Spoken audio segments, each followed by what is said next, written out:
प्रथमे ता video silo Narendra Modi ji के प्रभावी नेतृत्व में भारतीय रेल न सिर्फ देश को एक सूत्र में पिरोने का बल्कि पर्यटन को भी बढ़ाने का अहम माध्यम बन गई। या वंदे भारत, अमृत भारत और नमो भारत ट्रेन पहाड़र माजेरे केने सुंदर परिवेशर माजेरे गति करिছে भारतीय रेले भाबिले मनটো ভাল লাগি যায়। नरेंद्र मोदीर नेतृत्व देशर किमान उन्नति হৈছে সেয়া এই ভিডিওটো দেখা ৰেলকেইখনৰ পৰাই অনুমান কৰিব পাৰি।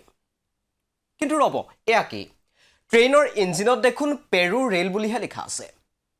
ভিডিওটো আকৌ আপলোড কৰিছে কেন্দ্ৰীয় মন্ত্ৰী অশ্বিনী বৈষ্ণৱে যি দেশৰ তথ্য আৰু প্ৰযুক্তি দপ্তৰৰ কেবিনেট মন্ত্ৰী। ভিডিও চাই দেশৰ বিকাশৰ সপোন দেখাসকলৰ একেকোবেই স্বপ্নভংগ হৈ পৰিল। এগৰাকী মন্ত্ৰীৰ বিভাগটোৱে স্থাপন কৰিব বিচাৰিছিল এটা ফেক্ট চেক ইউনিট। চৰকাৰে নতুনকৈ উপস্থাপন কৰা আইটি আইনৰ আওতাত এই ইউনিটটো খোলাৰ যোজনা চলাইছিল চৰকাৰে। যে ফেক্ট চেক ইউনিটৰ কাম হ'ব ইন্টাৰনেটত কোনো ভুৱা খবৰ বিয়পিলে সেই খবৰ চিনাক্ত কৰি তাক ইন্টাৰনেটৰ পৰা ডিলিট কৰি দিয়া বা ভুৱা বুলি চিহ্নিত কৰি দিয়া। চৰকাৰৰ এই সিদ্ধান্তত জনসাধাৰণে ভয় খালে যদি এই ফেক্ট চেক ইউনিটে চৰকাৰৰ ভুলবোৰ আঙুলিয়াই দিয়া তথ্য ভুৱা বুলি ডিলিট কৰি দিয়ে তেতিয়া নাগৰিকৰ বাক স্বাধীনতাই দেখোন নোহোৱা হৈ পৰিব। আদালতেও ইয়াক অসাংবিধানিক বুলি উল্লেখ কৰিলে। কিন্তু ভাবি চাওক যদি এই ফেক্ট চেক ইউনিট এতিয়া কাৰ্যকৰী হৈ থাকিলহেঁতেন তেতিয়া অশ্বিনী বৈষ্ণৱৰ এই ভিডিওটো তেওঁৰ বিভাগটোৱে ভুৱা বুলি ডিলিট কৰিবলৈ সাহস কৰিব পাৰিলেহেঁতেন নে?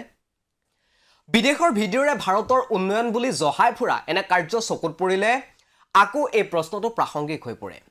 সঁচাই দেশৰ উন্নতি হৈছেনে? জনাওক আমাৰ কমেণ্ট বক্সত।